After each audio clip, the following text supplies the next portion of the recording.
शर्यत अजून संपलेली नाही आहे, कारण मी अजून जिंकलेलो नाही आहे. हा ध्यास आपल्या मनामध्ये घ्या आणि आपल्या स्वप्नपूर्तीसाठी आपला लढा त्याच पद्धतीने सुरू ठेवा. उलट आपली ती मेहनत आहे दुप्पटीने करा. प्रत्येकाला माहिती एकदा जिंकल्याने कोणी सिकंदर होत नाही. लक्षात ठेवा मित्र. आयुष्यात आपण अनेक अशी उदाहरणं पाहिली असतील. त्या उदाहरणामध्ये प्रत्येकाने एकदा, दोनदा, तीनदा, चारदा, पाचदा, दहादा त्या ठिकाणी मेहनत घेतली असेल. त्यांनी प्रयत्न केलेला असेल तेव्हा कुठेतरी कितीतरी अटेम्प्टमध्ये त्या ठिकाणी सक्सेस त्यांना त्यांचं स्वप्न पूर्ण झालं असेल मित्र. लक्षात ठेवा. अशी अनेक प्रेरणादायक उदाहरणं जे मी या ठिकाणी सांगेल, पण कदाचित तुम्हाला बहुतेक अशा ठिकाणी माहिती असतील. असे अनेक त्या ठिकाणी मोठमोठे संशोधक आहेत ज्यांनी कित्येक वेळा, कित्येक हजार वेळा त्या ठिकाणी प्रयत्न केले. तेव्हा कित्येक वेळा त्यांनी तेव्हा कित्येक प्रयत्नानंतर त्या ठिकाणी ते आपल्या त्या क्षेत्रामध्ये, आपल्या त्या स्वप्नांमध्ये त्या ठिकाणी त्या ठिकाणी स्वप्नपूर्ती झाली. असंच आपल्याला आपण तर छोटंसं स्वप्न पाहिलंय आणि नेमकं होतो काय आपल्या त्या ठिकाणी विचारामध्ये फरक असतो. लक्षात ठेवा मित्र. कारण आपण ज्या ठिकाणी आणि आपण ज्या मित्रांमध्ये आपण वावरतो किंवा आपण ज्या वातावरणात राहतो तसं निगेटिव्ह पॉझिटिव्ह या सगळ्या गोष्टींचा आपल्यावर परिणाम होतो आणि त्या परिणामावर आपलं ठरतं की आपण त्या ठिकाणी विचार कशाप्रमाणे करतोय. सांगण्याचं तात्पर्य असं आहे, आपण आज म्हणजे जसं की आपण आता एखादा फेल झालो तर आपण ती गोष्ट खूप काही मनावर घेतो. आपण तोच विचार सतत करत बसतो, पण आपल्याला कळत नाही की नेमकं याचा पर्याय काय आहे. या 10 मुलांमध्ये फक्त 2 मुलांना हा पर्याय कळतो आणि 8 मुलं यामधून डायरेक्ट माघारी घेता आणि कुठेतरी आपल्या स्वप्नांपासून पळ काढता आणि स्वतःचं नुकसान त्या ठिकाणी मोठ्या प्रमाणामध्ये करून घेता. आता आजचा व्हिडिओमध्ये सगळ्यात महत्त्वाचा मुद्दा असा आहे की मला कमी मार्क्स आलेले, मी काय करू? माझी हाईट कमी आहे, मी काय करू? माझी चेस्ट कमी आहे, मी काय करू? मला मेडिकल पॉईंट आहे, मी काय करू? माझा अभ्यास नाही, मी काय करू? मित्रो, अभ्यास करणे, मेहनत करणे म्हणजे फक्त नोकरी मिळवणे आणि पैसा कमवणे असा नाही. पैसा माणूस घरी बसून आणि कुठेही कमवू शकतो. पोट माणूस कुठे भरून कमवू शकतो. मित्र, ते कष्टकरी बिचारे जे काही लोक राहतात, जे आपले काही ते गाव सोडून एखादे कुठे आदिवासी भागातले कुठेही लोक असतील बिचारे, ते लोक काबाड कष्ट मेहनत करून ते झोपडीमध्ये सुद्धा ठिकाणी पोट भरता. देवाने तर आपल्याला चांगलं घर दिलेलं असेल. एखाद्याला कोणी वडील, मला तर वडील पण नव्हते. मला लहानपणापासून मला स्वतःचे वडील नव्हते. ठीक आहे. म्हणून असे अनेक लोक आहे ज्यांना आपण बघून आपण सहजपणे आपण जीवन जगू शकतो. आता मी ही नोकरी करत असताना मी पूर्ण भारतामध्ये ठिकठिकाणी फिरतो आणि मी असे खूप काही कंडिशन पाहतो मित्र. आज मी आता ज्या ठिकाणाहून आलो राजस्थानमध्ये मी असं एक गाव पाहिलेलं मित्र. तुम्ही सर्च करू शकता, चंबल की घाटी. या घाटामध्ये खाली एक गाव वसलेलं आहे. ते गाव अजूनही मित्र 1960 मधलं ते जीवन जगताय मित्र. तशा गाड्या, तसे रस्ते, तिथे रस्ते नाही, तसे घर, या सगळ्या गोष्टी एज्युकेशन बद्दल सगळं त्या ठिकाणी परिणाम आजपर्यंत आहे. म्हणून आपण खूप देवाने आपल्याला चांगल्या ठिकाणी जन्माला घातलंय. खूप आपले चांगले मायबाप, कष्टकरी मायबाप, एखाद्या चांगल्या वातावरणामध्ये, चांगल्या क्षेत्रामध्ये आणि खूप चांगलं आपल्याला त्या ठिकाणी देवाने दिलेले. म्हणून याचा स्वतःला याचं एक पॉझिटिव्ह समजा आणि त्या दिशेने कार्य करा. तर मग तुम्हाला कमी मार्क्स आले का, तुमची हाईट कमी आहे का, तुम्हाला मेडिकल पॉईंट आहे का, तुमचा अभ्यास कमी आहे का, तुमची चेस्ट कमी आहे का, जर असं असेल तर या सांगितलेल्या गोष्टी पुढे फॉलो करा आणि स्वतःची जिद्द आता जे असेल जिद्द, तर तुम्ही काही करू शकता फक्त त्या जिद्दीच्या बळावर. तर मित्र, मुद्दा असा आहे, एकदा जिंकल्याने कोणी सिकंदर होत नाही. कारण प्रत्येक जणाला माहिती की आपण किती पाण्यात आहे. आणि तुम्ही नीट कान करून ऐका, तुम्हालाही माहिती असेल, तुम्ही एवढं ऐकताना व्हिडिओ तर तुम्हालाही माहिती आहे की मी किती अभ्यास केला म्हणून मला एवढा मार्क आलेले. आणि तुम्हालाही माहिती आहे मी किती मेहनत केली म्हणून माझी चेस्ट आहे. ठीक आहे. पण हाईट ही देवाघरची गोष्ट आहे आणि मेडिकलचा पॉईंट हा सुद्धा एखादा तुम्ही काही रागोपणा केल्याने झाला असेल किंवा मग देवाचा ते म्हणजे जन्मता तो पॉईंट असेल तुमचा. लक्षात ठेवा. म्हणून झालं ते झालं, पण यानंतर ज्याने आपल्या स्वतःसाठी विचार केला तो खरा मनुष्य. म्हणजे असं नाही की फक्त न्यूनगंड, चला मला कमी मार्क आले, माझ्याकडनं अभ्यास होणार नाही, माझा अभ्यास कच्चा आहे, मी डब्बू इथंच आजपासून माघार घेतो आणि मी कंपनीच्या कामाला जातो आणि मी सगळे व्यवसाय सोडून जातो, असं नसतं. जिद्दी माणूस कधी माघारी घेत नाही मित्र. लक्षात ठेवा तुम्ही.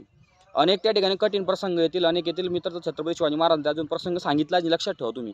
असे अनेक उदाहरणं झालेले, पण आपण ते एक छोटंसं स्वप्न पूर्ती करतो फक्त त्याच्यासाठी.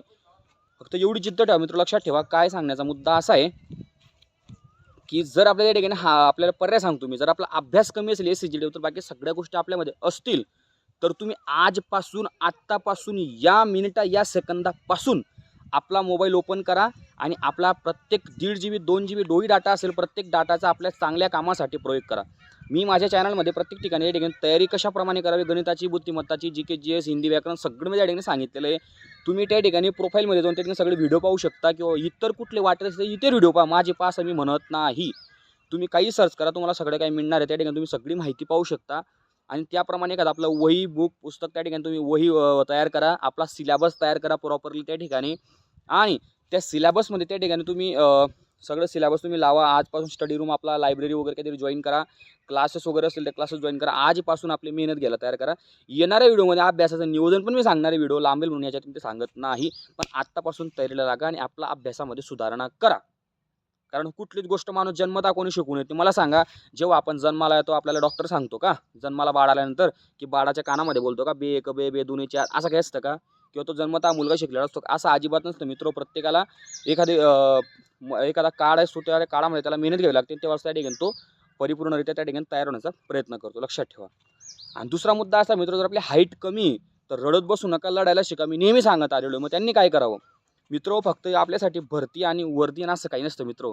आपल्या आईवडिलांसाठी फक्त तुम्ही छोट्या कानी कुठल्या प्रकारे तुम्ही स्वप्न पूर्ण केलं ना, जर तुम्ही कधी किती खालची तुम्ही पोस्ट काढली तर तुम्ही शिपाई जरी पोस्ट काढली त्यासाठी खूप काही महत्त्व असण्यासाठी खूप काही मेहनत लागते मित्र, सरकारी नोकरी मिळवणं म्हणजे.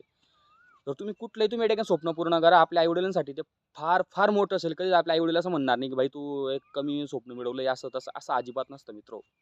जर हाईट कमी असेल तर तुम्ही एखादं ते फक्त तुम्ही पेपर ज्या ठिकाणी असो, ज्या परीक्षेचा सीजीएल असेल, सीजीएल असेल, रेल्वेचा एनटीपीसी असेल, कुठंतरी काही लोकवाले टेक्निशियन, असं बऱ्याच त्या ठिकाणी व्हॅकन्सी असतात.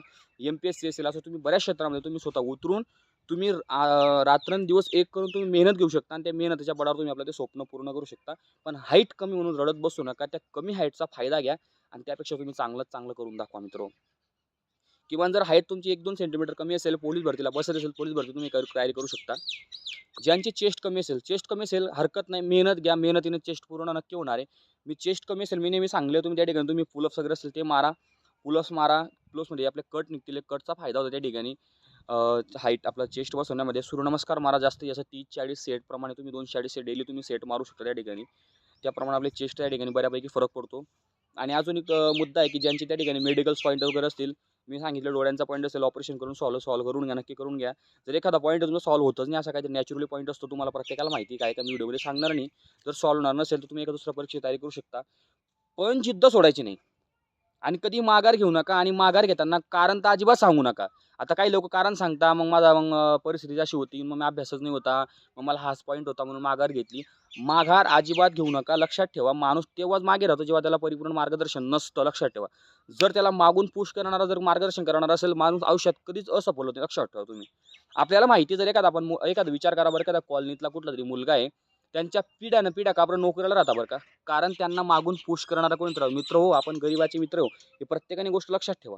जर एखादा मोठ्या घरचा कोणी मुलगा त्यांच्या घरामध्ये हा नोकरीला, तो नोकरीला, तो नोकरीला, असं का बरं घडतं बरं? कारण त्यांना मागून पुश करणारं, मागून मोटिवेट करणारं, मागून मार्गदर्शन करणारं, मागून कोणी 4 गोष्टी कोणी जर सांगणारं असतं, म्हणून तो माणूस पुढे जातो. लक्षात ठेवा तुम्ही.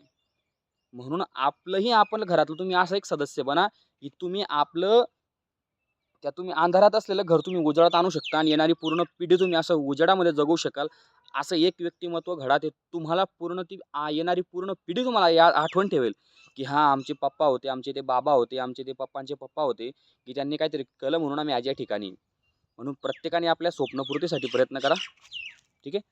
आणि लढत चालू ठेवा की रख हौसला वो मंजर भी आएगा, प्यासे के पास चलकर समंदर भी आएगा, यूं थक कर ना बैठ ए मंजिल के मुसाफिर, मंजिल भी मिलेगी और मिलने का मजा भी आएगा. हॅशटॅग रख हौसला. आवडलं तरच लाईक करा, कमेंट नक्की करा कसं वाटलं व्हिडिओ, मला चांगलं वाटतं कमेंट केल्याने. आणि नवीन असाल सबस्क्राईब नक्की करा, जसं असं शेअर करा. आणि व्हिडिओ कशाबद्दल काय माहिती असेल ते कमेंट करा, उत्तर देण्याचा नक्की प्रयत्न करेन. जय हिंद.